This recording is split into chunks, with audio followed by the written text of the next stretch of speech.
Ya wes. Oh foto toh? Iya. Tak pikir rekaman. Oke, baik, shalom, selamat malam. Halo. Semua kita yang ada di sini, berapapun kita yang ada hadir di tempat ini, jangan membuat kecil hati kita. Oke, sebelum kita mulai, kita nyanyikan satu pujian. Hidup ini adalah kesempatan.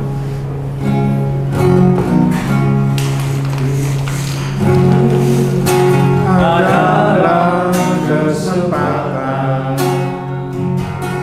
Hidup ini untuk melayani Tuhan.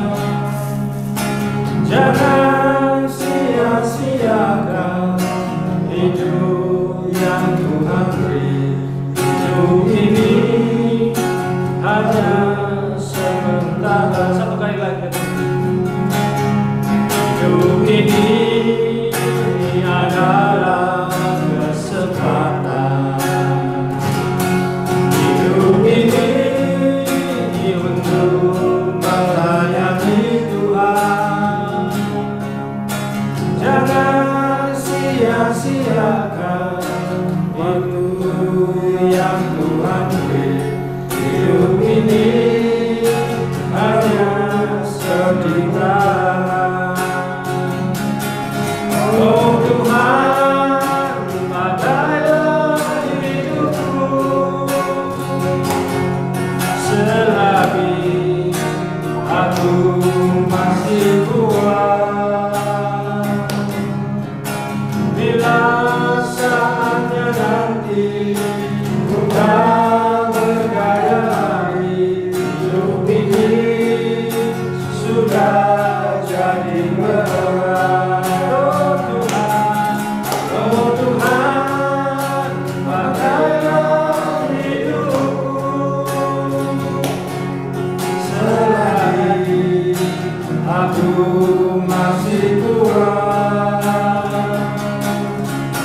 Bila saatnya nanti ku tak berdaya lagi, hidup ini sudah jadi berat.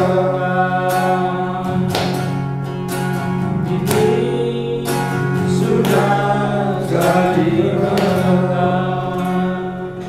Ya, mari kita satu dalam doa. Bapa dalam kerajaan surga, Bapa kami mengucap syukur, terima kasih karena kami boleh kembali berkumpul bersama-sama di tempat ini. Kami mau bersekutu dan belajar kebenaran firman-Mu. Untuk itu berkati setiap kami, berkati juga hamba-Mu yang akan menyampaikan kebenaran firman-Mu pada hari ini. Berkati kami semua yang ada di tempat ini, yang mendengar. Tuhan bantu, Tuhan tolong agar kami dapat dengan mudah memahami, mengerti semua yang akan disampaikan pada hari ini. Kami juga berdoa untuk teman-teman kami semua yang mungkin masih ada di dalam perjalanan atau mungkin yang belum bisa hadir di tempat ini bersama-sama dengan kami. Tuhan tolong berkati, jika mungkin ada yang sakit juga Tuhan tolong jamah, lawat hidup mereka Tuhan, pulihkan, sembuhkan, sempurnakan kembali kesehatan mereka Tuhan. Dan biarlah minggu-minggu yang akan datang mereka juga kembali dapat berkumpul bersama-sama kami di tempat ini. Terima kasih ya Bapak, terima kasih ya Tuhan Yesus. Terima kasih untuk semuanya. Dan kami buka ponsel kami pada petang hari ini hanya di dalam nama Tuhan. Dalam nama Yesus, dalam nama Yesus. Semua yang siap diberkati sama-sama katakan amin. Amin. Oke, silakan. Terima kasih. Tema malam hari ini adalah konsistensi janji Allah. Teks yang kita ambil dari Kejadian 12 ayat 9 sampai dengan 20. Kejadian 12 ayat 9 sampai dengan 20.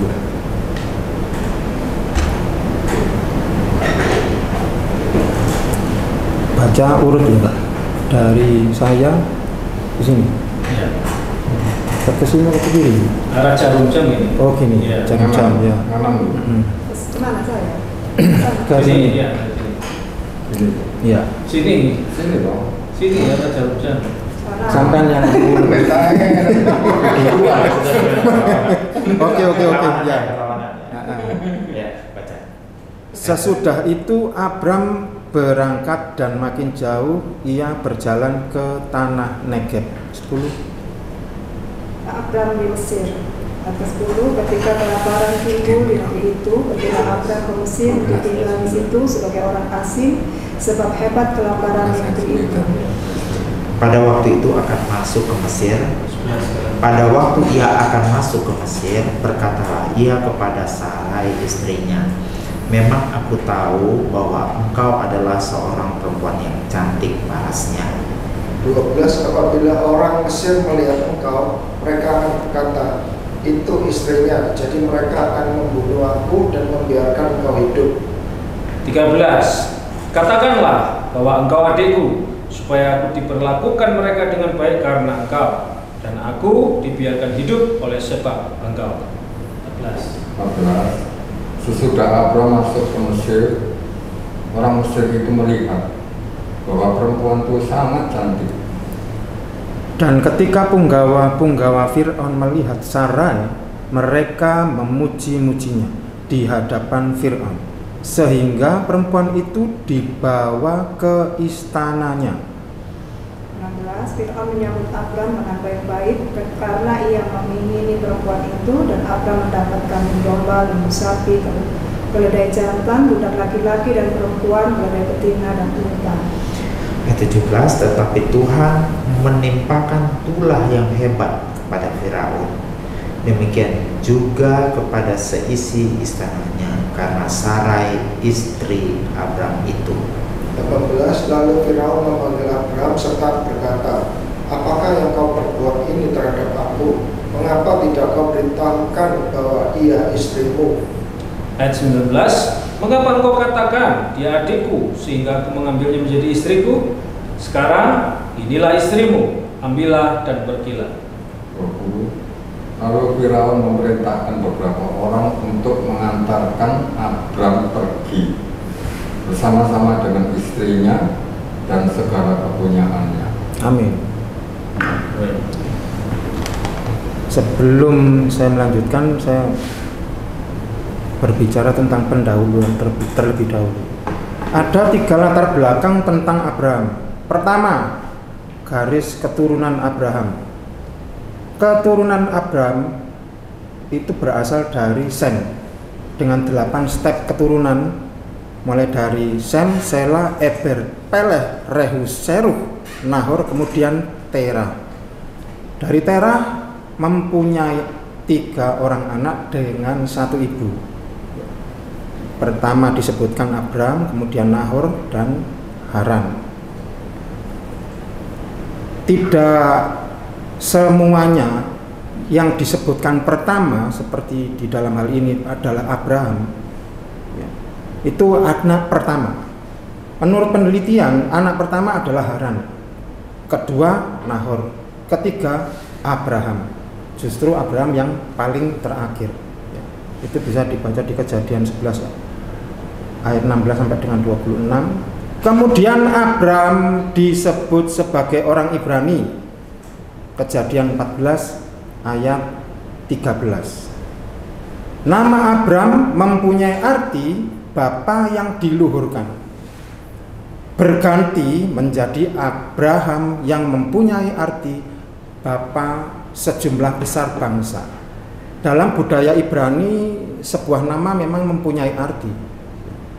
Misalkan Daniel ini mempunyai arti Allah adalah hakimku. Di budaya Jawa pun nama mempunyai arti. Misalkan Pak Tirta ini namanya dari air. Tirta artinya air. Kemudian hartawan, itu berbicara tentang hartawan, harta. Kemudian seperti bos saya, itu namanya Ongko Wijoyo, artinya angka yang mempunyai kejayaan. Kalau saya sendiri ditanya, saya tidak mempunyai arti nama saya, meskipun nama saya yang pertama itu adalah Dodi. Nama saya dulu namanya pertama adalah Dodi. Kenapa kok diganti menjadi Adolf Franz? Karena sakit-sakitan. Nama saya pada saat saya sakit-sakitan itu namanya Dodi. Kemudian dirubah menjadi Adolf Franz dengan harapan saya tidak sakit-sakitan lagi. Seperti itu ya. Kemudian tentang yang kedua, latar belakang yang kedua, tentang pemilihan Abraham. Pemilihan Abraham ini tidak dijelaskan secara spesifik oleh Alkitab. Dengan alasan apakah Abraham ini dipilih oleh Allah? Mengapa kok Abraham yang dipilih? Sementara pada saat itu banyak orang, tapi Abraham yang dipilih. Itu karena Allah itu tahu hatinya apa. Nah, di sini ada dua pandangan. Di sini ada dua pandangan. Yang pertama, Abraham tidak turut serta dalam menyembah berhala pada saat itu. Yang dilakukan oleh keluarganya. Bisa dibaca di dalam Yosua 24 ayat 2. Berkatalah Yosua kepada seluruh bangsa itu, beginilah firman Tuhan Allah Israel. Dahulu kala di seberang sungai Efrat, disitulah diam nenek moyangmu, yakni Terah, ayah Abraham dan ayah Nahor. Dan mereka beribadah kepada Allah lain. Ini merujuk kepada dewa bulan. Mengapa demikian? Ada kemungkinan Abraham mendengar cerita siapa Allah nenek moyangnya, yaitu Nuh. Dia mendengar cerita dari saudara-saudaranya, mungkin dari, kalau saya baca, Sem ini umurnya 600 tahun. Mungkin bisa ketemu sama Abraham itu di situ. Dia bisa bicara tentang Allah Yahweh itu siapa. Maka dari itu pada saat dia di tengah-tengah keluarganya yang menyembah dewa bulan, dia tidak turut serta di dalam penyembahan berhala itu. Dia mengikuti, justru dia mengikuti Allah Yahweh yang disembah oleh nenek moyangnya, yaitu nenek moyangnya yang bernama Nuh. Kita bisa lihat di dalam Kisah Para Rasul 7 ayat 2.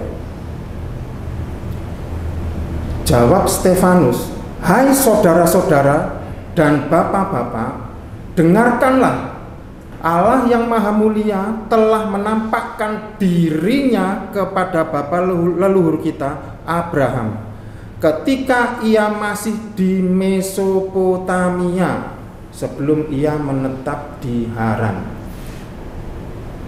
Kota Ur itu di daerah Mesopotamia. Jadi ketika Abraham dipilih, dipanggil, itu dia posisinya masih ada di Mesopotamia, dan di situ terjadi penyembahan berhala. Tapi Abraham tidak ikut serta di dalam penyembahan berhala itu.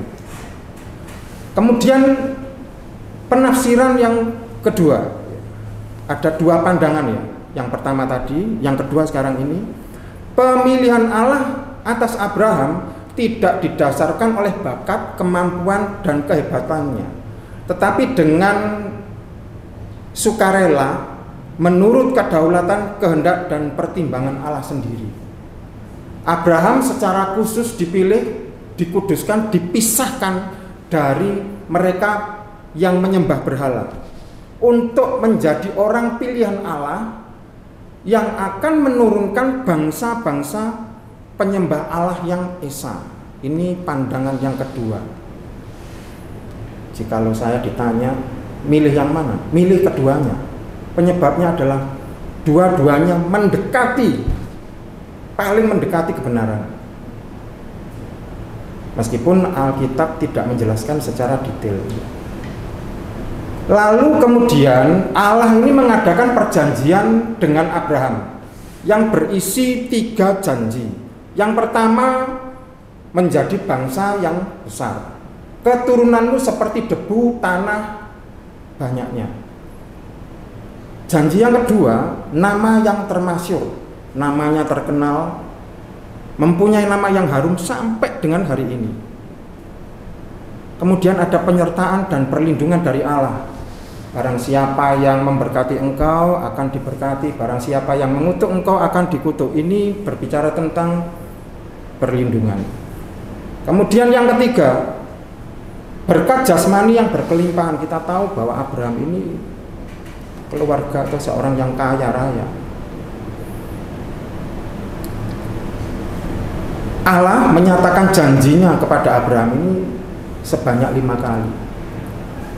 Bahkan boleh dibilang 6 kali. Saat Abraham mengorbankan Iskak.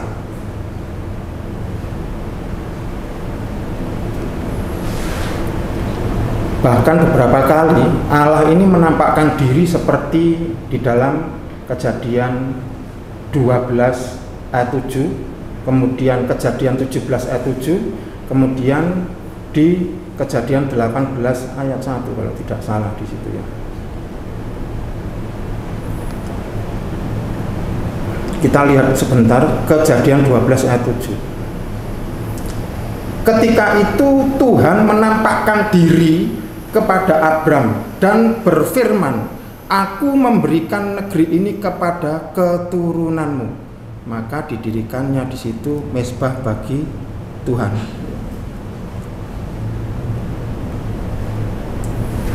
Berbicara tentang menampakkan diri, di dalam teologi kekristenan ini ada satu istilah, yaitu teofani, yang diambil dari penggalan dua kata, yaitu theos dan panero, yang artinya penampakan Allah dalam sebuah wujud. Misalkan Allah bisa menampakkan diri menjadi tiang awan, menjadi tiang api, kemudian menjadi semak belukar yang terbakar, seolah-olah terbakar tapi tidak terbakar. Kemudian menampakkan diri sebagai manusia. Dalam hal ini Allah menampakkan diri dalam wujud manusia kepada Abraham. Mungkin manusia tapi rotok bayang-bayang begitu, seperti bayang-bayang ada, tapi bentuknya manusia. Dan contoh konkretnya ada di Perjanjian Baru. Natal adalah peristiwa Allah yang tidak kelihatan menjadi Allah yang kelihatan dalam wujud manusia, yaitu Kristus Yesus. Jadi ini sedikit keterangan dari saya tentang penampakan diri Abraham dengan Allahnya.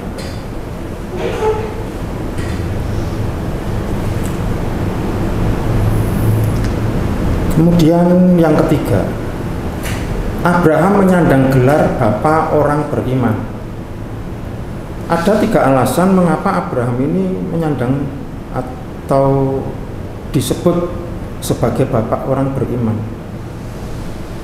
Yang pertama, Abraham ini taat. Ya. Dia tidak bertanya terlebih dahulu tentang kemana tujuannya, dan tidak menunda ketika dipanggil Tuhan untuk keluar dari negerinya. Langsung. Taat. Pak Isra ngomong taat langsung. Diperintah malam, pagi berangkat. Diperintah pagi, malamnya berangkat. Pertanyaannya, kita bisa enggak seperti itu? Semoga kita bisa ya, ketika kita diperintahkan untuk melayani di RCC sini, tidak perlu kita tanya nanti kita dapat posisi apa di RCC. Mungkin seperti itu ya. Kedua, Abraham setia menantikan janji Tuhan selama 25 tahun. Dari mana 25 tahun? Ketika Abraham disuruh keluar dari Haran itu berumur 75 tahun. Kemudian dia mendapatkan keturunan ketika dia berumur 100 tahun. Jadi dia menunggu selama 25 tahun. Ada yang mengatakan 39 tahun, tapi tidak, kayaknya saya tidak memakai hal itu. Saya hanya memakai yang pasti 25 tahun. Tapi mungkin itu Abraham bimbang. Nggak pernah disebutkan di firman.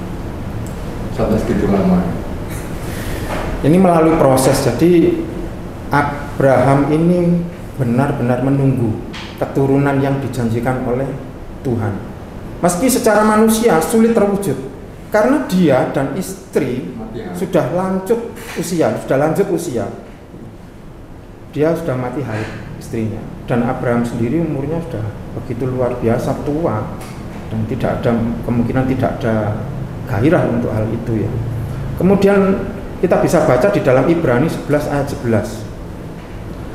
Karena iman, ia juga dan Sarah beroleh kekuatan untuk menurunkan anak cucu walaupun usianya sudah liwat, karena ia menganggap dia yang memberikan janji itu setia. Kalau kita menunggu 25 tahun, mungkin kita bisa protes, bisa kecewa, bahkan kita curiga sama Tuhan.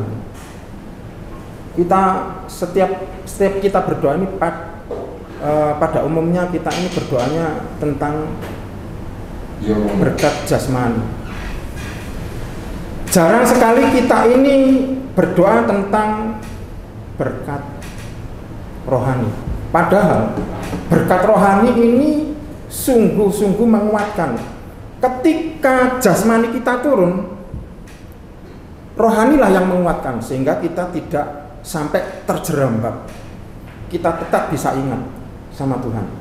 Tapi kalau kita mengikut Kristus ini berdasarkan jasmani, saya kira kita akan banyak kecewa sama Tuhan. Karena Tuhan tidak selamanya mengabulkan apa yang kita minta. Sesuai dengan kehendaknya saja Tuhan memberikan apa yang kita perlukan.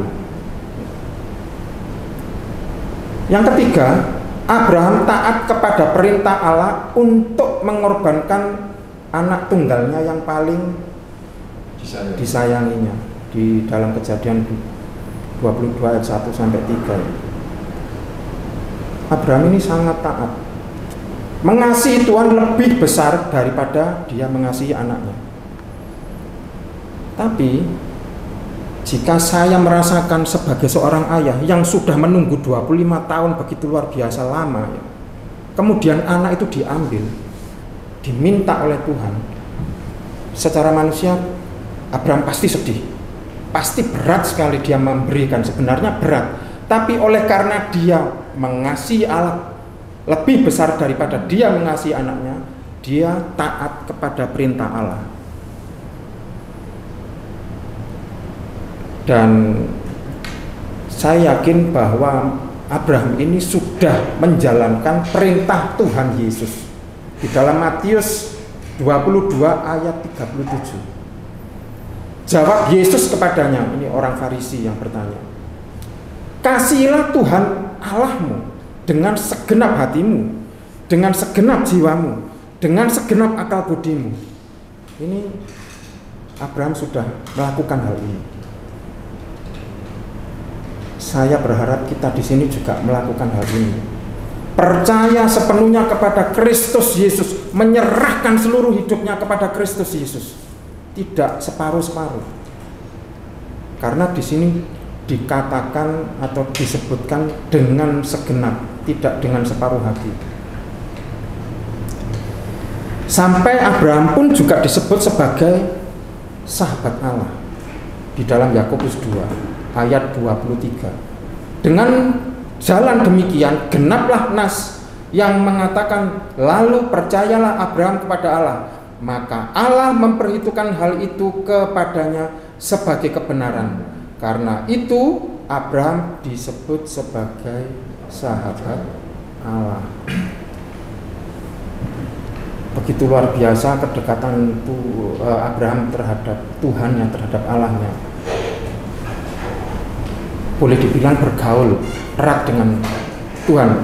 Mungkin yang disebutkan di dalam Alkitab bergaul erat dengan Tuhan itu cuma dua ya, Henokh sama Nuh. Tapi melihat dari cerita Abraham ini, saya memastikan Abraham pun juga bergaul erat dengan Tuhan. Tetapi Abraham juga orang yang berdosa. Abraham pasti juga mempunyai sesuatu hal yang dia berat. Mungkin ada penurunan imannya, mungkin dia bimbang. Nah, ada, pasti ada. kita masuk di dalam pokok pembahasan dari teks Kejadian 12 ayat 9 sampai dengan 20. Ada 3 pelajaran yang bisa ditarik dari peristiwa ini. Alkitab dalam hal ini dia berimbang bercerita. Abraham mempunyai keistimewaan, mempunyai kelebihan, tapi Abraham juga mempunyai sisi kekurangan. Diceritakan juga. Jadi pahlawan iman ini juga ada sisi kekurangannya, juga ada sisi kelebihannya. Dan itu diceritakan oleh Alkitab tanpa ada ketidakadilan. Semua sama, seimbang. Ada 3 pelajaran yang bisa ditarik dari peristiwa yang sudah kita baca di dalam Kejadian 12 ayat 9 sampai dengan 20 ya. Yang pertama, Abraham takut dibunuh. Akhirnya dia berbohong. Abraham dalam hal ini tidak disebutkan dia berpegang kepada janji Allah. Ketika dia keluar dari Negeb menuju Mesir, dia tidak berkonsultasi terlebih dahulu, tidak diceritakan di situ, tapi banyak penafsir mengatakan bahwa Abraham tidak berkonsultasi terlebih dahulu, tidak melibatkan Tuhan terlebih dahulu. Maka dari itu dia merasa takut masuk ke dalam Mesir. Pentingnya melibatkan Tuhan di dalam setiap aspek kehidupan kita, agar supaya kita tidak salah di dalam memutuskan. Seandainya Abraham ini berkonsultasi terlebih dahulu, seandainya dia melibatkan Tuhan, pasti Tuhan akan memberikan jalan keluar. Apa yang harus dilakukan di Mesir, tanpa Abraham mempunyai rasa takut. Karena Abraham sendiri mempunyai janji dan Allah sendiri berjanji. Kemungkinan juga Abraham ini bimbang terhadap janji-janji yang sudah dinyatakan kepadanya, janji-janji Allah yang sudah dinyatakan kepadanya. Ketika dia disuruh keluar dari tanah Ur Kasdim yang notabene dia di situ kaya raya, kemudian ikut Tuhan mengembara. Ikut Tuhan kok malah turun begini. Nah, ini kenapa? Jadi di sini kita juga menarik pelajaran bahwa ketika sebelum bertobat kita kehidupan enak. Setelah bertobat, kok malah turun? Kok malah nggak enak? Ada apa ini? Akhirnya kita menyaksikan janji-janji yang sudah Tuhan tuliskan di dalam Alkitab. Kita meragukan itu. Dan yang kedua, kondisi saat itu di Kanaan itu kekeringan yang begitu luar biasa sehingga mengalami satu kelaparan. Ini yang mengakibatkan Abraham ini turun imannya. Ini penyebabnya sebenarnya Abraham ini adalah dia tidak melibatkan Tuhan ketika mengalami suatu permasalahan. Ini kuncinya di sini. Kita baca di dalam Amsal 3 ayat 5. Percayalah kepada Tuhan dengan segenap hatimu. Percayalah kepada Tuhan lagi ya, dengan segenap hatimu, dan janganlah bersandar pada pengertianmu sendiri. Ketika itu Abraham mungkin ketika dia takut, dia mempunyai pengertian sendiri, mempunyai kebijaksanaan sendiri, mengambil keputusan secara sepihak tanpa melibatkan Tuhan. Dan lebih keras lagi Yeremia di Yeremia 17 ayat 5 dan 7 ya. Beginilah firman Tuhan, terkutuklah orang yang mengandalkan manusia, yang mengandalkan kekuatannya sendiri, yang hatinya menjauh daripada Tuhan. Orang yang terkutuk ini ternyata orang yang mengandalkan manusia. Kita manusia mengandalkan diri kita sendiri. Ini orang yang terkutuk, yang mengandalkan kekuatannya sendiri. dan yang hatinya menjauh dari Tuhan. Orang yang terkutuk ini adalah orang yang mengandalkan manusia, mengandalkan kekuatannya sendiri, dan yang hatinya jauh daripada Tuhan. Namun di ayat yang ke-7 berkata, diberkatilah orang yang mengandalkan Tuhan, yang menaruh harapannya pada Tuhan. Di sini kita bisa tahu bahwa ketika orang itu tidak melibatkan Tuhan di dalam segala aktivitasnya, ada kemungkinan dia akan mengandalkan pikirannya sendiri. Saya mampu tanpa Tuhan. Tapi ketika dia salah mengambil keputusan, dia akan dilibas oleh permasalahan itu sendiri. Dia akan terjebak dengan permasalahan itu sendiri, sehingga dia mengambil keputusan itu salah kaprah. Manusiawi. Saya baca di komentarnya Tremper Longman, ya. Itu Tremper Longman itu mengatakan bahwa kepindahan Abraham ke Mesir bukan hanya semata-mata menyaksikan janji-janji Allah yang dinyatakan kepadanya, tapi juga karena kekeringan yang melanda Kanaan. Ini adalah strategi hidup dari Abraham sebagai manusia biasa. Dia juga berlogika bahwa tanah Kanaan tidak menjanjikan kehidupan yang layak bagi keluarganya. Dia berpikir secara realistis dengan melihat realita yang ada tanpa melibatkan Tuhan. Kita juga demikian adanya. Kita melihat kondisi secara realistis, melihat kondisi juga secara realita, tapi sering kita juga tidak melibatkan Tuhan.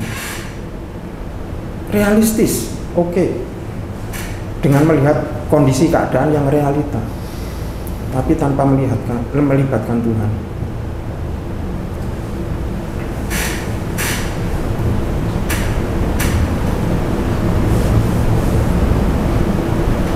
Ada dua pandangan, di sisi lain ada dua penafsiran, ya. Ketakutan Abraham yang berbuah kebohongan ini karena dia baru saja mengenal Allah Yahweh. Itu yang pertama. Kemudian ada penafsiran yang kedua, Abraham tidak sepenuhnya berbohong. Tidak sepenuhnya berbohong, tapi setengah berbohong, ada setengah kebenaran, half truth katanya seperti itu. Sebab memang Sarai adalah saudara tiri dari Abraham. Memang Sarai memang saudara tiri dari Abraham karena Tera ini mempunyai istri lain, ya, selain istri atau ibunya dari Abraham. Jadi istri lain ini melahirkan Sarai, kemudian dinikahi oleh Abraham. Dan pada saat itu ya diperbolehkan. Kalau tidak diperbolehkan pasti Abraham dimarahi sama Tuhan.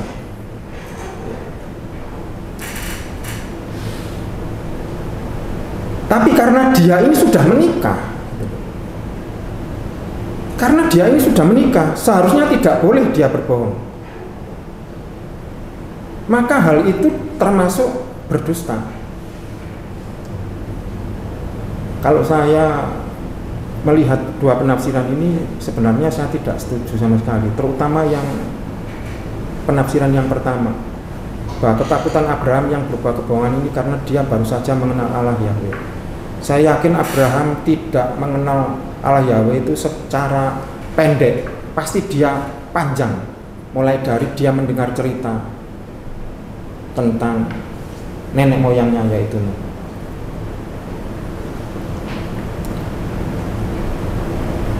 sampai keturunannya Ishak Yakub.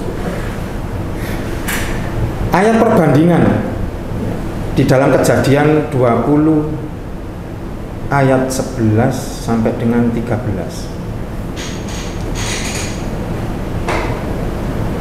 Kita perhatikan nanti di ayat yang ke-13. Lalu Abraham berkata, ini dengan Abimelek ini. Lalu Abraham berkata, aku berpikir takut akan Allah tidak ada di tempat ini. Jadi di daerah Abimelek ini tidak ada takut akan Allah. Memang. Tentulah aku akan dibunuh karena istriku. Lagi pula ia benar-benar saudaraku, anak ayahku, hanya bukan anak ibuku. Tetapi kemudian ia menjadi istriku. Yang ayat ke-13,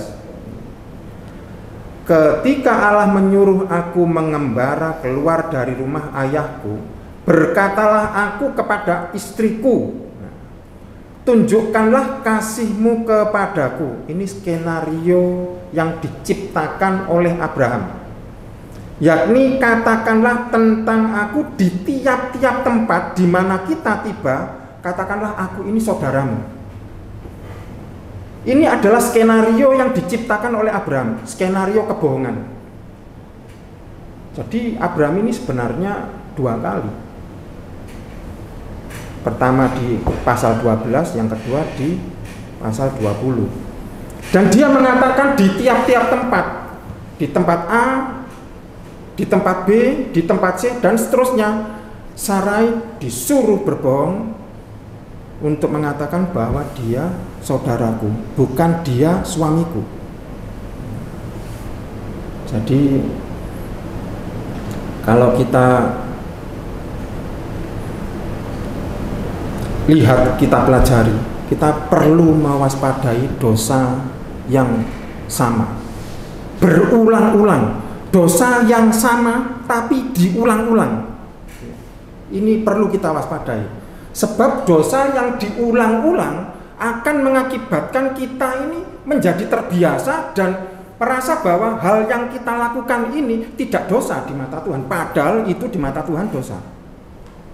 Ini seringkali kita juga seperti itu. Dosa diulang-ulang, dosa yang sama. Kita hati-hati di situ. Tapi itu sama dulu. Kemudian yang kedua, ketaatan seorang istri terhadap suaminya.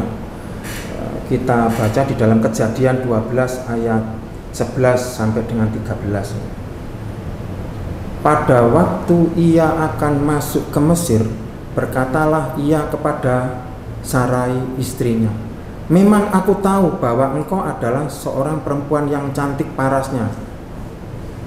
Ada yang mengatakan bahwa di Mesir ini orangnya hitam-hitam, tidak cantik-cantik. Nah, ini mengatakan ada penafsiran yang seperti itu, tapi tidak dituliskan di dalam Alkitab. Apabila orang Mesir melihat engkau, mereka akan berkata, itu istrinya. Jadi mereka akan membunuh aku dan membiarkan engkau hidup. Katakanlah bahwa engkau adikku, supaya aku diperlakukan mereka dengan baik, karena engkau dan aku dibiarkan hidup oleh sebab engkau. Ini perlu kita ketahui bahwa skenario ini yang membuat adalah Abraham. Aktor intelektual kebohongan ini adalah Abraham. Tetapi disepakati oleh Sarai. Ada kesepakatan dari mereka berdua. Mengapa Sarai sepakat soal kebohongan ini? Kalau kita melihat sepintas, seolah-olah Sarai ini istri yang kurang cerdas. Tetapi sebenarnya dia tahu apa yang harus dilakukannya. Yang pertama, alasan yang pertama, Sarai rela melakukan ini karena dia tahu bahwa dari Abraham ini nanti akan melahirkan bangsa yang besar sesuai dengan janji Allah.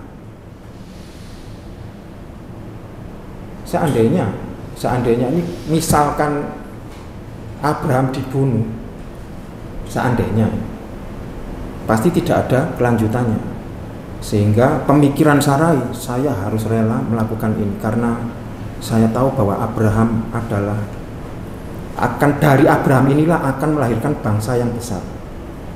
Kemudian yang kedua, Sarai rela melakukan itu sebab dia ingin menunjukkan bahwa dia adalah seorang istri yang patuh dan setia. Seorang istri yang patuh dan setia. Sarai ini kalau manggil Abraham ini tuan.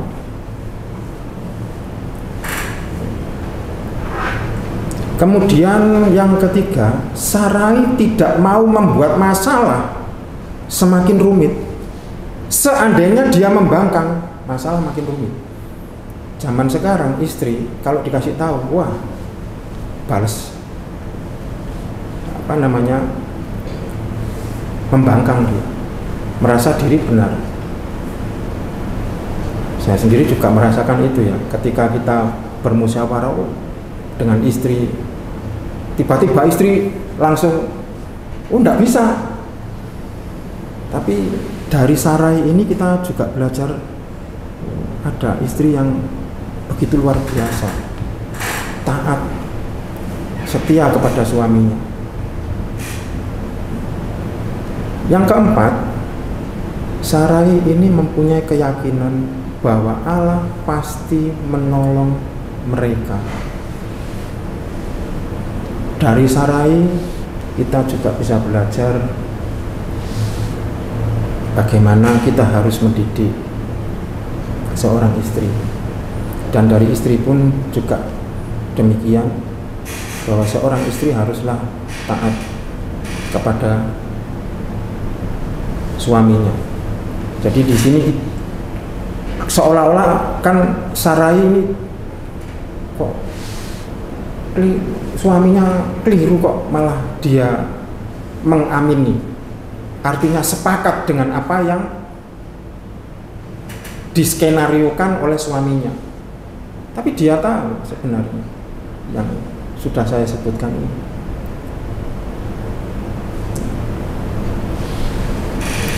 Kemudian yang ketiga, pelajaran yang ketiga, Tuhan tetap konsisten kepada janjinya meski Abraham berbuat kesalahan. Ini orang ketika kita baca di dalam Kejadian 12 ayat 17-20, kita pasti kok bisa ya, yang salah ini Abraham, tapi yang ditulai kok malah Fir'aun. Kita bisa baca di dalam Kejadian 12 ini di ayat yang ke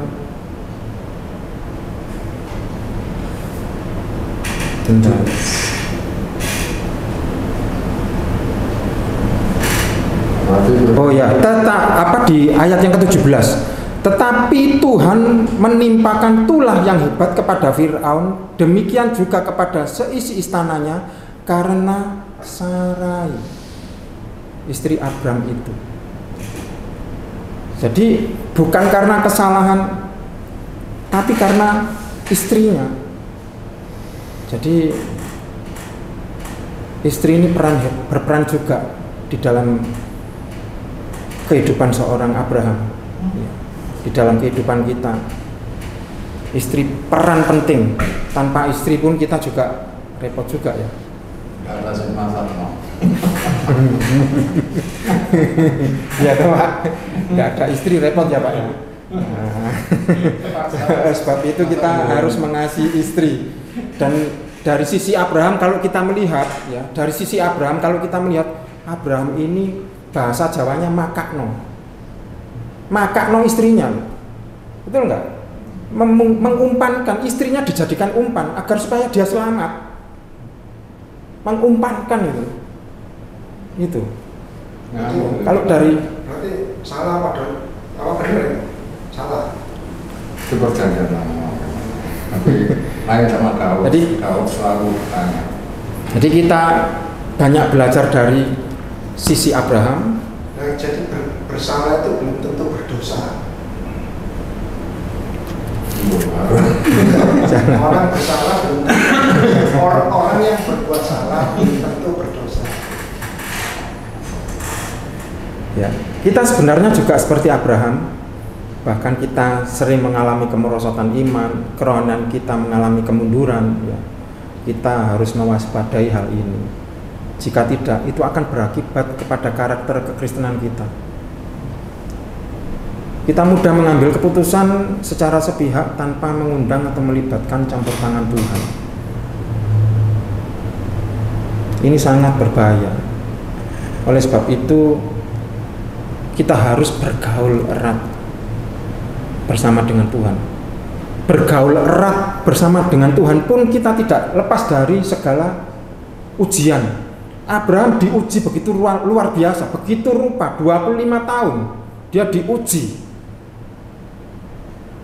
Sampai dia merasa capek sebenarnya. Kalau misalkan kita merasakan kita menjadi Abraham, ada kemungkinan Abraham ini capek dengan yang dijanjikan oleh Tuhan.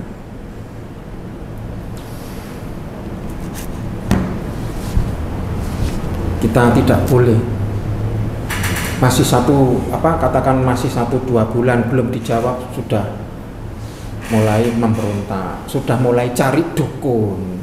Dari awalnya Sarah sudah tertawa waktu mereka bicara kau akan mengambil. Dia bilang saya nggak tertawa. Ya kami tertawa. Mereka bilang itu. Jadi kita harus waspada dan kita juga harus ingat bahwa Allah itu tetap konsisten dengan janji-janjinya. Amin. Mungkin bisa diulas sama Pak Gembala lebih detail lagi atau ada peneguhan, koreksi, silakan. Pada intinya bagus sekali Pak Frans, dan saya diberkati dengan itu. Dan memang kita orang sekali Abraham aja, ternyata bisa melakukan hal yang konyol ya. Artinya orang yang bapak orang percaya aja bisa ragu. Ini pelajaran. Yang kedua, saya menangkap tadi dalam merencanakan sesuatu tidak melibatkan Tuhan, karena khawatirnya sampai dia berangkat ke Mesir tanpa tanya dulu dengan Tuhan, tidak berkumpul mungkin dengan Tuhan dalam memutuskan itu, tapi langsung saja. Bahkan saya nangkep di sini bahwa Abraham itu orang yang mengorbankan istrinya untuk dirinya, seperti Bapak bilang tadi, mengorbankan dirinya untuk keselamatan dirinya sendiri. Bahkan hal yang saya tangkap dari ayat yang ke-19, ya, kayaknya si Sarah ini sempat jadi istrinya. Tapi tidak, tapi belum dinodai. Gitu. Jadi kalau kita berbicara secara letterlek, ada kesan ya. Ada kesan yang kita tangkap, cuma kita tidak tahu di dalam ayat yang lain. Seperti kalau dilihat kronologisnya, seperti Sarah itu sempat jadi istrinya Firaun, dikasih mahar yang begitu banyak. Kemudian ada tulah, tentunya ini kalau dilihat secara sepintas tanpa penyelidikan yang begitu mendalam, seperti ada kurun waktu yang cukup lama. Gitu. Dan kalau mau dilihat tulahnya itu dalam berupa apa? Apakah langsung baru berencana dipinang langsung ada tulah?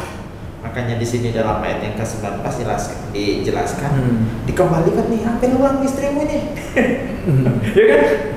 Ini sampai kenapa ini yang kamu bilang dia adikmu sampai tak jadiin istri, sekarang ambil ulang istrimu. Jadi seolah-olah kita tangkap memang sepertinya Sarai sempat jadi istrinya. Memang sempat. Ya. Cuma masalah dia sudah dinodai atau tidak kita tidak tahu. Ya kan, kalau dari ayat ini, yang rekop ini kita nggak bisa nangkep. Sini pelajarannya bahwa terkadang mulai dengan tidak percaya janji Tuhan, bikin dosa baru. Ada akibat dosa baru. Dan ini pelajaran indah buat kita semua. Terkadang kita terlalu melihat realita, tidak melihatnya gitu ya. Pak Pram bilang tadi ya, kok kayaknya nggak bagus nih bisnis ya, atau kita memikirkan bisnis sekarang ini nggak mumpuni kita mulai takut dah. Perasaan takut itu kemudian kita mengambil tindakan-tindakan konyol yang pada akhirnya tambah jauh daripada rencana dan berkat Tuhan. Padahal pemicunya cuma satu, tidak percaya pada janji Tuhan. Kita di sini kita belajar seperti Pak sampaikan tadi, kita percaya bahwa Tuhan itu konsisten. Iya. Apapun yang Dia janjikan, iya dan amin. Meskipun sekarang belum kita bisa lihat. Karena kalau mata ini sering melihat yang apa yang bisa cuma dia lihat, tidak melihat pada janji Tuhan, disitulah banyaknya jatuhnya anak-anak Tuhan. Baik itu yang mereka, baik juga Tuhan. Ini juga saya jadi teguran ini pribadi Pak Pras. Jadi kemarin saya di Sulawesi itu saya anggap saya mengambil tindakan berdasarkan ketakutan. Benar nggak? Iya. Iya. Ini pelajaran. Artinya kita percaya pada janji Tuhan walaupun belum terlihat. Iya. Nah, jadi mungkin belum kita bisa lihat, belum kita alami, doa kita belum dijawab sepenuhnya gitu ya. Untuk sekarang ini yang penting percaya saja sama Beliau, sama Tuhan yang luar biasa itu. Ini berkat buat saya terima dari khotbah ya. Saya sendiri masih belajar dan masih menyelidiki. Ini sebenarnya saya mengangkat bukan ini, yang saya angkat justru di Nuh sebenarnya. Tapi kemudian saya kan gini Pak, di tempat saya di GBI ini mengadakan satu grup WA itu baca Alkitab setiap hari. Jadi ada jenis. Jadi ada dua jenis. Yang pertama baca Alkitab 2-3 pasal. Ya, tanpa harus diartikan. Yang kedua ini baca Alkitab 1 pasal saja. Kemudian mana yang mengena, yang menjadi rema, itu dia uraikan, singkat saja dia, Pak Pendeta bilang begitu, singkat saja, uraikan saja, enggak apa-apa, mau keliru mau benar nanti kita betulkan melalui sendiri ya, tersendiri. Jadi kalau sendiri itu dijapri sendiri gitu, nanti dibetulin dijapri sendiri, seharusnya begini, jadi tidak ditampakkan di luar, sehingga memacu orang ini setiap hari untuk baca Alkitab sampai tuntas.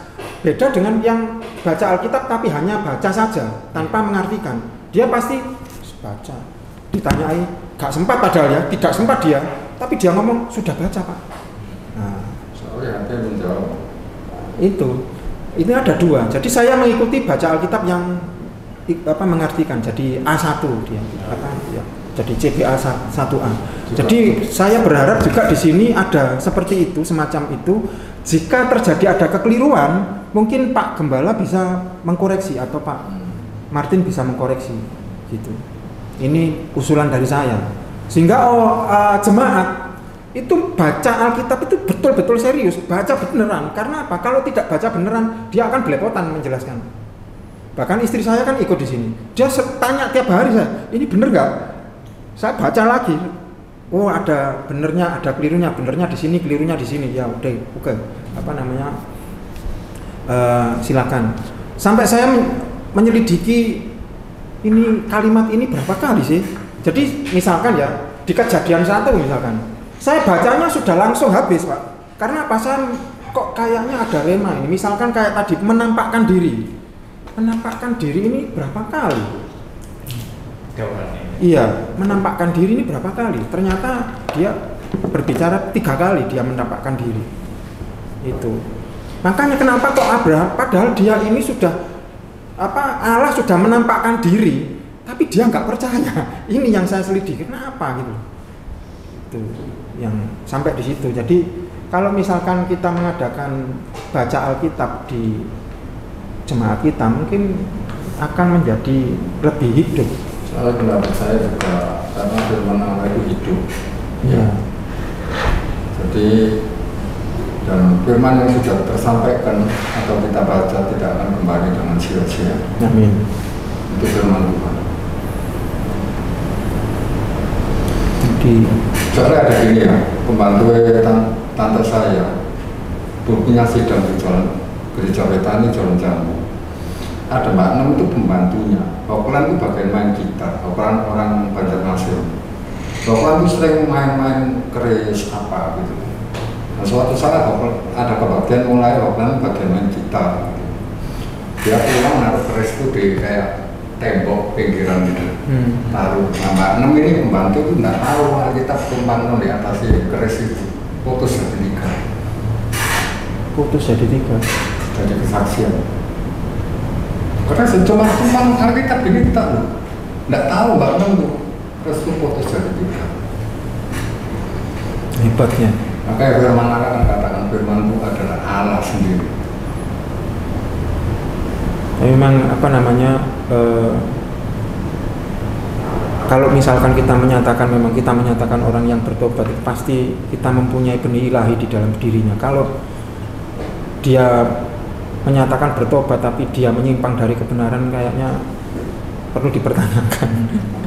Jadi dia pasti berusaha. Tidak mungkin orang yang sudah bertobat kemudian tiba-tiba jadi malaikat, ya nggak mungkin. Pasti ada step-stepnya. Pasti dia ya ada turunnya tapi naik. Seperti yang dikatakan Pak Martin, dia naik. Perjalanan nggak mulus. Kalau sering baca firman Tuhan, nanti akan senang. Dan akhirnya kata mendekat. Kok gini. Cuma sepintas seminggu sekali. Segini Pak Bos. Gitu. Tapi kalau juga ada yang bilang begini Pak. Kalau kita baca firman terus tanpa doa, nanti kita jadi orang Farisi. Kalau kita doa tok tanpa baca firman itu jadi dukun nanti. Tidak benar juga itu. Manusia bukan hidup dari roti ya, dari firman Tuhan. Nah, rohani tidak dimakani terus mati rohani. Jadi memang ini tentunya kalau kita membaca firman Tuhan ya, karena ini firman-Nya Tuhan, dia bukan kayak novel biasa. Iya. Dia bukan kayak buku biasa. Tentunya kita harus memang memulainya dengan doa. Karena kalau tidak, nanti lewat gitu aja kita tidak ngerti-ngerti gitu. Jadi namanya firman Tuhan itu kelihatan dia begini, tapi kan pribadinya Tuhan sendiri gitu. Walaupun kita tidak nganggap buku ini tapi di dalamnya itu loh, karena itu adalah suaranya Tuhan. Nah, ini Kalbar pernah saya singgung sedikit belakang. Kalbar ini membagi firman Tuhan itu menjadi ada firman Tuhan yang hidup, dan dia ditentang gara-gara itu. Yesus itu firman yang hidup. Alkitab itu adalah firman yang ditulis. Kemudian khotbah itu adalah firman yang diberitakan. Jadi yang disebut firman yang hidup itu juga cuma Yesus. Tapi gara-gara itu dia ditentang, dibilang teologia liberal. Nah, nanti belakangnya mau saya ngerti. Memang ternyata walaupun ini firman yang tertulis, makanya ketika Agustani dengan Tutin ini, gitu, kan kelihatan cuma buku Pak ya. Tapi sama saja saya misalnya punya buku Bapak Kentutin, Bapak Injak, Bapak Bakar, sama saja Bapak menghina saya yang nulis buku itu. Jadi itulah keunikan dari firman ini. Jadi ini Yesus yang tertulis ini tidak bisa juga itu mewakili Yesus sendiri. Jadi kalau kita main-main dengan ini barang, ya bahaya. Itu sama saja dengan melecehkan pribadi yang di atas itu. Jadi kita tidak bisa lihat di atas sekedar buku. Kita tidak bisa lihat dia hanya sekedar tulisan. Gitu. Karena biasa pandang enteng itu orang tidak paham bahwa memandang enteng tulisan tentang Tuhan itu adalah sama dengan menghina Tuhan sendiri. Jadi, namun demikian saya tanya ini kaitannya dengan tadi Pak Teguh juga mengungkapkan, benar sekali kita perlu pimpinan Tuhan. Sepintar-pintarnya manusia tanpa pimpinan Roh Kudus untuk mengerti firman Tuhan tidak bisa. Sepintar-pintar berapapun intelijensi. Namun, apakah juga itu berarti kita tidak boleh belajar? Kan tidak. Ya kan? Nah, bedanya orang Kristen yang belajar itu penuh dengan kerendahan hati, bahwa kita ingin benar-benar mengetahui firman Tuhan dan belajar melakukan, bukan cuma Jadi apa setiap hari yang kita dapat dari Tuhan? Nah, bahasa Pak tadi rema. Karena rema ini juga pro kontra ya. Jadi saya bilang tadi Pak Pran bilang itu rema, karena banyak orang tidak percaya sama aja itu logos dan rema itu. Jadi ketika nanti kalau kita dapat rema misalnya, itu kita berusaha hidupi, lakukan saja itu melekat Pak dalam pikiran. Nah, inilah biasa yang kita digunakan sebagai senjata dalam peperangan Tuhan. Nah, Nanti coba buktikan. Ketika kita takut tiba-tiba ingat ayat. Ya. Ketika kita khawatir, tiba-tiba ingat itu menguatkan. Ini adik. Nah, pengalaman ini Pak, makanya jarang didapati oleh orang yang terlalu berlogika. Saya ini lagi belajar tentang present worship. Kemungkinan besar minggu besok saya ada pelayanan besok. Ya, itu kita akan berbicara present worship tanpa membawa unsur denominasi. Di situ supaya kita paham kekuatan power and worship menurut Alkitab, pujian penyembahan itu. Ini bukan berbicara denominasi. Kalau kita di Protestan tidak ada praise and worship. Kalau begitu, apa gunanya sedang menggunakan kata memuji-muji Tuhan? Ya kan? Ini contoh saya. Jadi artinya Pak, kita ke depan itu. Setelah saya belajar Pak, merinding saya. Di depan itu ketika saya semakin saya belajar tentang praise and worship, semakin gemeter saya. Artinya segitunya Tuhan, kuasanya Tuhan di balik praise and worship itu, power yang Tuhan mau berikan, power terhadap menarik jiwa-jiwa, power terhadap kebangunan gereja, power terhadap permasalahan hidup. Bahkan orang-orang yang datang Pak dengan masalah, ketika dia praise and worship itu bisa terlepas masalahnya, kekuatan dan power. Jadi jangan banyak kan orang pandang enteng gitu ya. Ini yang kita perlukan guys. Kita perlu firman, kita perlu praise and worship. Jadi besok kita akan berbicara secara mendalam praise and worship itu dalam seluruh bagian Alkitab supaya kita benar-benar paham. Jadi inilah sikap hati kita Pak. Jadi kalau kita belajar firman, tujuan kita itu harus kita rendah hati. Tuhan, siapa sih saya? Tanpa Tuhan saya hanya seonggok daging. Otak ini begitu kecil, Tuhan saya tidak akan mampu ngerti Engkau yang begitu besar. Tiba-tiba Pak, saya butuh roh. Nanti dia bantu dah kita. Kayak kita mau dibuat kita mengerti apa? Ini tuh maksudnya. Ini tuh maksudnya gitu ya. Jadi seperti itu. Dan nanti itu karena kita belajar terus, kita rajin membaca. Ini Bu Yuni ini Pak, dia punya jam. Dia belajar kalau sudah dia masuk jamnya itu, anak-anak di Sulawesi begitu juga, semua duduk bertiga. Sampai saya bilang kalau sudah baca masuk dalam kalian beribadah itu, jangan cekiki nama Tuhan, ya kan? Serius. Yang kedua, belajar tuh Alkitab. Satu hari satu perikop, jangan satu pasal. Ya, satu perikop. Satu hari itu satu perikop sampai dibuat mengerti kayak ini tadi Pak Pran sampaikan, kan akhirnya jadi berkat bagi. Saya ngalami itu, ini kan? Tidak percaya janji Tuhan bikin kalau pemilihan besok supaya menang pakai ide-ide manusia, ya benar nggak? Yang bukan idenya dari Tuhan. Nah, itu yang kita alami. Berarti. Tapi dalam perhimpunan kita kalau diadakan pembahasan firman satu pasal gitu ya, itu lebih bagus, lebih berkatnya itu lebih luar biasa. Juga saya pernah dapat berkat dari Ustadz orang Islam. Dia bilang, saya heran waktu saya buka firman itu pertama Kejadian, kali baca bolak-balik kejadian. Apa artinya? Berarti pertama-tama kejadiannya itu seperti ini. Pada mulanya Allah bersama-sama dengan firman itu apa?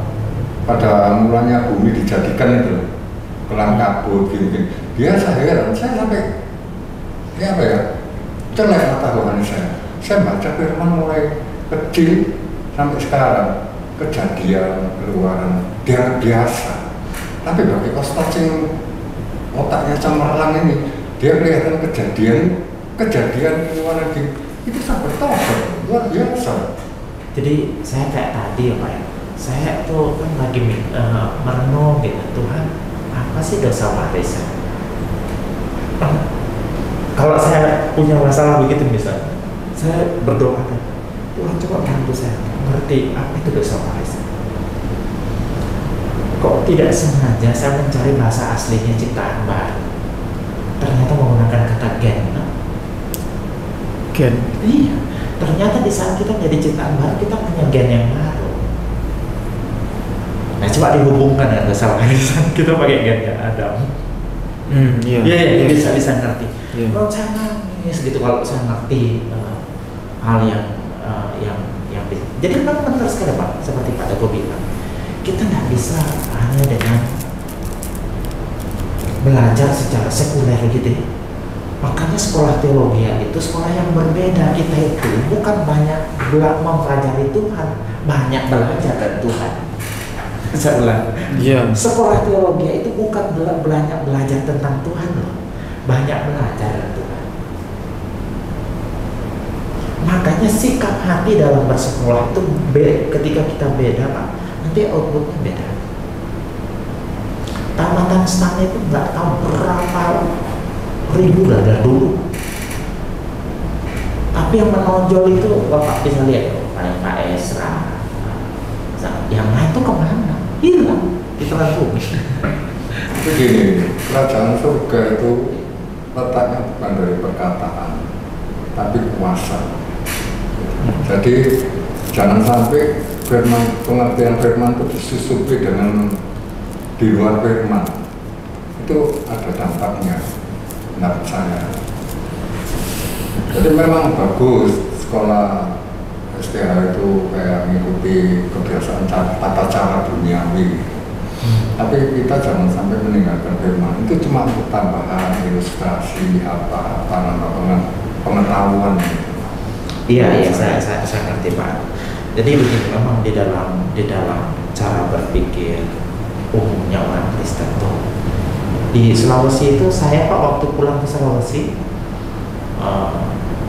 sama saudara saya itu, kakak-kakak saya itu, saya dianggap terlalu duniawi dalam cara berpikir karena sekolah. Sementara gembalanya di situ, pendeta di sana tidak sekolah. Jadi dianggap ketika kita sekolah itu dianggap kita tidak lagi mengandalkan kuasa Roh Kudus. Nah pertanyaannya, orang yang bagaimana yang mengandalkan kuasa Roh Kudus? Kan begitu kan? Nah kita tes. Nah, jadi waktu itu saya bilang kalau begitu saya ingin konkordansinya. Bapak susun khotbah, saya ambil konkordansinya Bapak. Tamnya mungkin dia pakai tam yang warna biru, hitam, apa semua. Jangan pakai itu. Saya ingin melihat kuasa Roh Kudus itu bekerja secara bagaimana. Tidak berani. Ternyata ujung-ujungnya kita dapati juga fakta bahwa dia itu menggunakan konkordansi. Iya. Ya, bisa paham? Iya. Dia persiapan juga. Belajar juga. Nah lucunya di kemudian hari, ketika dia sampaikan ini adalah firman Tuhan, suatu saat ada kesalahan dalam pemberitaan, diumumkan di depan umum. Pada saat ini kita akan melakukan penarikan firman Tuhan. Firman Tuhan dicabut gara-gara kesalahan. Nah pertanyaannya di mana Roh Kudus? Ya kan? Jadi konsep yang banyak juga orang saya lihat menyerang Pak Esra kalau lagi saya lihat komen-komennya. Harusnya jangan menggunakan yang begitu, pakai Roh Kudus. Jadi bagaimana, dan kan Pak Esra balik kan, tunjukkan kepada saya yang bagaimana Roh Kudus bekerja. Jadi apakah ketika saya sekolah teologi ya Roh Kudus tidak bekerja? Sama dengan Paulus itu master, maka ada ya master. Iya memang master dia. Jadi master itu makanya hasil karya Tuhan melalui Paulus ya ada surat-surat yang berkelas ini dibandingkan misalnya Petrus yang cuma berapa lembar suratnya itu, dan murid-murid yang lain ya semua punya kapasitas di tempatnya masing-masing. Kalau mau ditanya, mungkin Petrus satu kali khotbah 3.000 orang, mungkin di tempat itu, di tempat lain belum tentu. Tapi Paulus, coba gereja-gereja yang lain tuh siapa punya hasil? Ya, penulis terbanyak kitab kan. Ini contoh. Jadi setiap orang tuh Tuhan bisa pakai, artinya dengan kapasitasnya dan Misalnya, saya percaya Pak Budi Asari Tuhan pakai di tempatnya. Iya. Untuk orang-orang memang yang punya kapasitas intelektual yang di atas. Pak Esa juga begitu. Pasti bentok ada tempatnya. Ada juga memang teman saya ada Pak Marsudi, dia setia.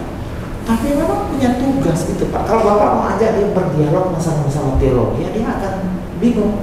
Tapi kalau suruh ngope nih orang susah, besuk orang sakit, Gembala itu. nah luar biasa. Ya kan? Jadi inilah keunikan cara kerja Tuhan. Tuhan bisa memakai orang biasa. Tuhan bisa memakai orang berintelektual tinggi. Bahkan ada seorang pakar mengatakan Tuhan terlibat dalam penemuan hal-hal yang hebat walaupun dalam tanda petik kelihatan sekuler. Iya. Jangan berpikir ketika ada musik yang hebat, yang luar biasa, yang untuk hormat kemuliaan Tuhan, Tuhan tidak bekerja di belakangnya. Iya. Iya, betul. Nah, jadi jangan berpikir Tuhan tidak terlibat ketika ada penemuan pesawat. Nah, bagaimana dengan penemuan bom atom? Tuhan terlibat, bisa jadi terlibat. Tapi kan masalahnya manusia yang salah gunakan, ya kan, untuk membunuh sesama. Jadi dalam hal ini menurut saya seperti Pak Daniel juga bilang, kita harus benar-benar mengenal Roh Kudus. Tidak boleh kemampuan intelektual kita di atas Roh Kudus. Otak kita itu tunduk pada Roh Kudus. Ini prinsipnya. Jadi walaupun dia sekolah, walaupun dia tidak sekolah, walaupun dia pintar, dia tidak pintar, otaknya harus tetap di bawah pimpinan Roh Kudus. Ini kata kunci. Nah, yang banyak sekarang itu banyak orang memalsukan Roh Kudus itu, ya kan? Di situ persoalannya. Jadi supaya karena dia misalnya satu contoh, dia tidak mau sekolah. Pokoknya saya tidak mau. Yang mau saya itu yang pakai Roh Kudus. Padahal alasannya karena dia malas sekolah. Makanya saya bilang sekolah teologi itu beda loh dengan sekolah yang lain. Sekolah teologi itu kita banyak mendengar tentang Tuhan dari Tuhan, bukan banyak belajar tentang Tuhan. Tuhan tidak pernah jadi objek di situ. Jadi nanti kalau masuk sekolah teologi itu Pak, di awal-awal itu sudah dijejelin. Ingat nggak? Otakmu kecil, mau memindahkan, memasukkan Tuhan yang maha besar ke dalam otak kita. Jadi sama seperti seorang di pinggir pantai bawa batok kelapa, mau menguras air laut dengan batok kelapa, ya kapan kelarnya? Begitu juga otak kita yang sebesar batok kelapa itu mau menguras Tuhan atau memasukkan Tuhan di dalam sini nggak mungkin. Makanya kita harus banyak duduk diam di kaki Tuhan. Jadi jangan pernah berpikir juga orang yang rajin belajar itu adalah orang yang tidak mengandalkan Roh Kudus. Iya. Ya, karena di saat kita mulai saja Pak, kita sudah mulai berdoa, Tuhan saya ini siapa sih? Gak ada apa-apanya. Tuhan saya akan mampu mengerti tentang hal ini. Nanti Pak tiba-tiba pimpinan Roh Kudus akan memimpin kita. Kamu buka itu sana, konkordansi sana. Itu pimpinan Roh Kudus. Iluminasi itu. Iya. Memang itu petunjuk Roh Kudus kan macam-macam. Yang muncul. Bukan semua serta merta kayak kita diam kayak Tiba-tiba Tuhan hari Minggu besok saya langsung gitu ya. Langsung masuk begitu, tak begitu caranya. Ya ada belajarnya. Tetap ada prosesnya, tahapnya, ada bagian kita di situ. Mungkin itu ya saya. Ya kalau memang gembala Pak, memang sulit Pak. Gembala itu saya sampai hari ini itu masih belum menemukan sosok gembala secara manusia ini Pak ya, dari pengalaman saya. Gembala saya yang sudah meninggal ini sangat luar biasa. Dia khotbahnya enggak hebat, enggak kayak Pak Stephen Tong tang-tang-tangnya atau kayak Pak Esra, enggak. Sederhana sekali, sangat sederhana. Bahkan cenderung kayak orang tidak sekolah, padahal dia sekolah. Tapi di dalam penggembalaan terhadap jemaat, orang tua miskin di pucuk gunung pun dia jemput untuk beribadah. Itu tidak ada orang yang seperti itu. Pak Stephen Tong aja mungkin tidak mampu dia. Tidak mampu dia. pasti nggak mampu untuk jemput orang miskin-miskin untuk beribadah. Sulit. Saya lihat itu, saya nggak mampu saya. Itu dah Pak. Jadi karunia kita itu beda. Karunianya beda-beda. Jadi ada yang nggak bisa sama. Jadi Pak waktu itu Pak dapat sumbangan kambing. Ini saya ceritain. Saya tidur di lantai waktu pelayanan di Kermel di situ. Iya. Di Taman Dalam. Saya tidur di lantai. Pak Gembala gereja itu dapat karena pelayanan saya dan Pak Uut itu Pak Esra belum masuk gitu. Waktu bikin sekolah di bawah itu gereja kita dapat sumbangan kasur spring bed itu 1 tray. Pak Hemki Patras bilang, Pak mungkin 1 untuk Bapak tidur di situ dengan Pak Uut. Usah. Karena itu dibuat lalu untuk atas nama mereka. Saya bilang begitu sama Pak Hemki Patras. Pak Hemki Patras sedikit ngomel waktu itu karena perbedaan prinsip. Nah, singkat cerita, Pak Uut itu Pak orang yang konsisten sampai akhir hayatnya. Ketika dia dapat kiriman kambing, 1 ekor kambingnya pun dia dapat. Kalau memang itu dialamatkan ke Jepang. Ngebayangkan Pak orang-orang yang kayak begini ya.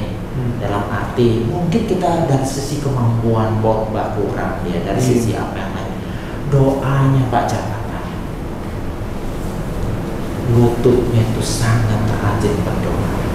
Kalau melihat orang susah itu, saya sudah pernah 2 hari tidak makan gara-gara pelayanan dia. Dia dapat undangan khotbah. Uang khotbahnya itu bukan dia pakai mau makan, dia malah dia kasih bantukan Pak Markus yang. Jadi ini yang saya tidak ngerti. Sulit. Gara-gara itu kan saya marah dengan Pak Uut itu. Besoknya bilang, saya terserah Pak Uut, nggak mau ikut saya. Udah 2 hari saya tidak makan, saya nggak tahan ini. Saya mau cari makan. Pak Uut nggak ikut lagi. Singkat cerita, saya pergi ke rumah ini, ibunya ini. Di dapur itu 1 malam, boleh saya ngomong? Kenapa, Mas Ketua? Saya sudah 2 hari nggak makan, Ibu. Boleh saya minta makan? Jadi gara-gara itu kemudian itu ibu itu, Pak Mas, kalau memang ada kesulitan masalah makan, datang aja kemari.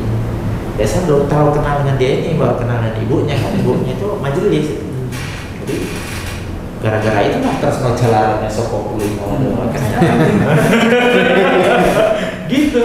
Iya. Pak Ishak Leo itu juga gitu Pak.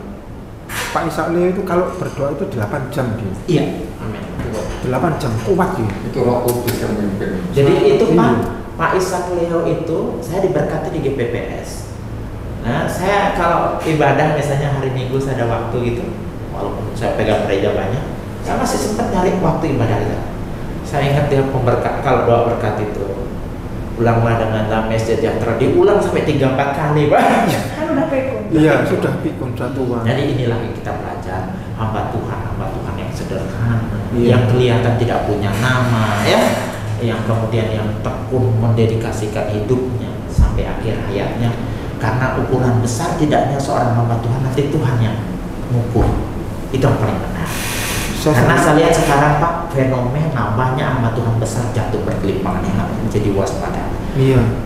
Hillsong, iya, sama itu. Pak Brian itu dengan bapaknya tergelincir, bikin aib seluruh dunia. Iya. Di Singapura, Hillsong baru keluar dari penjara pendetanya. Hillsong di Amerika kedapatan melakukan hal-hal yang tidak senonoh, pada akhirnya dipecat, bikin heboh. Ini siapa artis penyanyi, siapa artis anehnya dia punya jemaat ini, kalau lupa nama artis itu.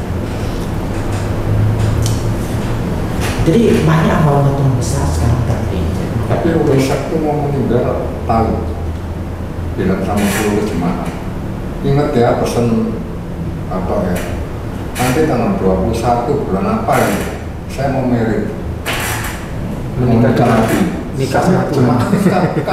Jadi sekarang gereja-gereja yang besar-besar di Indonesia banyak goyang. Makanya kita itu harus benar-benar fokus. Saya banyak belajar Pak dari sisi kelebihan gereja-gereja Protestan di bagian-bagian Indonesia Timur.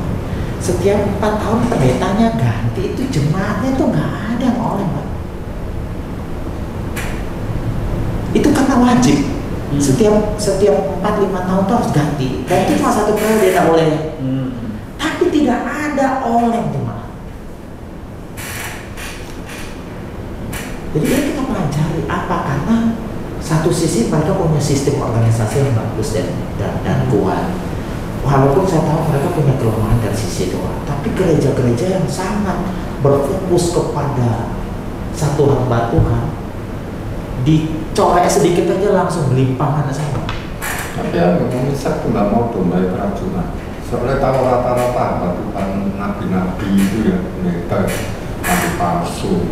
Padahal bersandar pada uang, tapi merenungkan ke uang. Uangnya kalau catat nabi-nabi, guru-guru palsu, pengajar-pengajar palsu, uangnya ayatnya ada semua. Tapi sederhananya loh, misalnya Pak, dia pernah ngomong, jangan pikir baju saya setiap hari putih ini, saya cuma punya 1 ya, saya punya 2. Jadi iya seragam putih terus.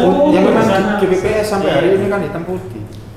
Jadi ini kita pelajari kesederhanaan. Kesederhanaan memang. Jadi tidak. BPS itu yang jalan bibis itu. Bukan Arjuna yang di bom kan ada. Arjuna ada dua loh, satu yang Adven. Bibis kan Arjuna sebelah jalan. Oh, iya. Tapi kalau yang pusat yang pusatnya. Yang pusat. Bibis ada ya? Ada bibis. Bibis Ada. aslinya itu awalnya bibis. Nah Arjuna ini cuma Tapi pusat. bangunan kedua, tapi disebutkan pusat. Nah, sekarang saya pikir bagaimana, apa sih dibuat sama GSJS, GMS? Ternyata setiap pagi Pak subuh sudah bangun tuh Pak Meter ya, ngajak doa. Yang hadir itu online-nya itu sampai 1.300, 1.500. Wah doa itu. Iya. Karena tidak seberapa Malam begini ada. sederhana, tapi Malam begini sudah online dan dia ajak main piano. Masuk Mari kita artinya. memuji Tuhan. Yang nonton itu yang diikuti sana. Jadi ini penting kalau kita rendah hati belajar sama mereka dan hatinya lihat sisi-sisi positif mereka itu. sendiri-sendiri. Tapi sekarang ini tidak pandang kita tutup dulu ya kalau memang Iya. ada tambah baru kita nanti ada Yesus. Kamu ada Yesus tidak? Kamu agama tidak menyelamatkan. Iya. Yang penting Yesus ada enggak? Gitu. Tuhan dari Ustaz apa Kristen si barang siapa? Ya, oke, kita tutup dulu komsel kita. Kalau memang nggak ada pertanyaan dari Bapak Ibu Saudara mengenai renungan hari ini, kita akhiri komsel kita. Jadi kalau bisa saya berikan kesimpulan ya dari tadi, meskipun terdapat kelemahan dan kesalahan manusiawi, Tuhan itu selalu setia di dalam melindungi dan memelihara umatnya. Ya, kita lihat tadi meskipun Abraham dan Sarai sudah melakukan tindakan yang tidak jujur di dalam situasi yang sulit, Tuhan tetap mengawasi mereka dan melindungi Sarai dari bahaya. Ini mengajarkan kita tentang apa? Tentang kasih karunia dan pemeliharaan Tuhan, serta pentingnya ketaatan dan kepercayaan kepadanya dalam semua aspek kehidupan kita. Amin. Yesus memberkati. Kita tutup dengan satu pujian.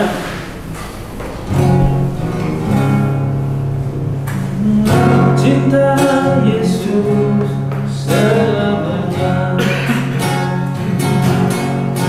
Ku mau cinta Yesus selamanya. Meskipun badai silih berganti dalam hidupku, ku tetap cinta Yesus selamanya. Sekali lagi ku mau cinta Yesus selamanya. Ku mau cinta Yesus selamanya. Meskipun badai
sendiri tanpa melibatkan Tuhan di dalam.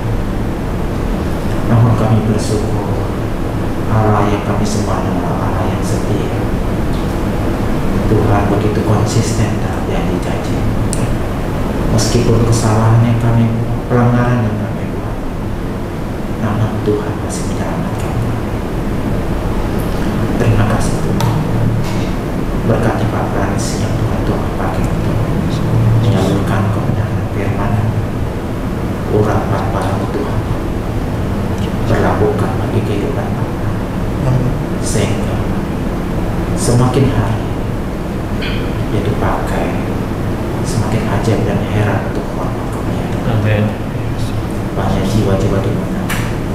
Berkati Tuhan Pak Frans, keluarga, ekonomi, pekerjaan, kesehatan, apapun yang dibutuhkan, biarlah Tuhan menjadi jawaban mereka. Kami juga berdoa bagi Pak Daniel, Tuhan berkati hamba. Segala persoalannya Tuhan, mari Engkau tilik satu persatu. Tuhan berikan kekuatan, umur panjang, kesehatan, dan berkat-berkat yang melimpah, baik berkat jasmani maupun berkat rohani. Nama Tuhan dipuji dan dimuliakan. Secara khusus kami berdoa bagi Pak Martin sekeluarga saat ini, ibu yang sedang sakit, anak-anak yang sedang dalam masalah. Mari Tuhan Engkau campur tangan, Engkau melihat kesetiaan mereka dalam melayani Tuhan tanpa pamrih. Kami percaya Tuhan tingkap-tingkap di langit di surga akan menjadi bagian.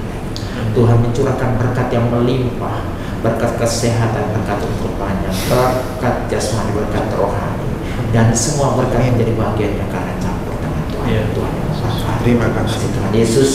Kami juga berdoa segala usahanya dikerjakan dan berjualan. Kami percaya Tuhan Engkaulah sumber berkat kami. Kami tahu itu hanya jalan dan caranya, tapi kami percaya jika Tuhan yang memberkati, apapun yang dikerjakan Tuhan akan berhasil dan mendatangkan berkat yang berlimpah. Kami juga berdoa bagi Pak Teguh sekeluarga. Terima kasih Tuhan, berkat-Mu yang mengalir dalam kehidupannya terus menjadi bagian dalam kehidupannya, bisnisnya, usaha ekspedisi yang dikerjakan. Tuhan, mari Engkau campur tangan, biar semakin hari semakin ramai pesanan karena campur tangan Tuhan. Jauhkan dari mara bahaya kecelakaan segala unit yang dimiliki oleh Pak Teguh. Keluarganya juga diberkati, nama Tuhan dimuliakan. Kesehatan, kekuatan, umur panjang menjadi bagian dari keluarganya. Nama selalu tinggi karena kehidupannya Tuhan. Terima kasih. Kami juga berdoa bagi Pak Hati yang saat ini sedang mengalami duka cita. Berikan kekuatan Tuhan. Mari Tuhan juga memperlakukan hal yang sama seperti Tuhan melakukan bagi kami semua. Umur panjang Tuhan berikan, berkat jasmani Tuhan limpahkan, berkat rohani juga Tuhan senantiasa curahkan dalam kehidupannya. Nama Tuhan dipuji dipermuliakan. Kami berdoa bagi Pak Willy juga Tuhan, kami tidak tahu apa yang menjadi kendalanya, tapi biarlah Tuhan yang meniliknya. Segala usahanya di tempat ini Tuhan lancarkan, banyak pembeli, ekonomi masyarakat Indonesia dipulihkan sehingga banyak konsumen yang kemari menjadi saluran berkat buat kami di tempat ini Tuhan. Usaha apapun yang dikerjakan selain itu Tuhan kami juga serahkan tanpa pengasihan. Kesehatannya Tuhan tilik Tuhan, sehingga kalau mereka sedang mengalami sakit penyakit Tuhan sembuhkan. Kami juga berdoa bagi Andre dan jemaat-jemaat yang tidak bisa kami sebutkan satu persatu, tidak bisa bersama-sama dengan kami. Tapi kami percaya Engkau Allah yang Maha Tahu, Engkau menilik mereka satu persatu dan mencurahkan berkat dalam hidup mereka. Nama Tuhan dipuji dan dimuliakan. Mari berkasih Tuhan, kita angkat tangan kita akan terima berkat Tuhan, kasih karunia dan pertolongan yang datangnya dari Allah Bapa, pertolongan yang datangnya dari Tuhan kita Yesus Kristus, penghiburan dan pengantar yang datangnya dari Roh Kudus akan menyertai engkau, memelihara engkau, melindungi engkau mulai dari sekarang ini sampai selama-lamanya, sampai Maranatha, sampai Yesus datang untuk kedua kalinya. Semua yang percaya katakan amin.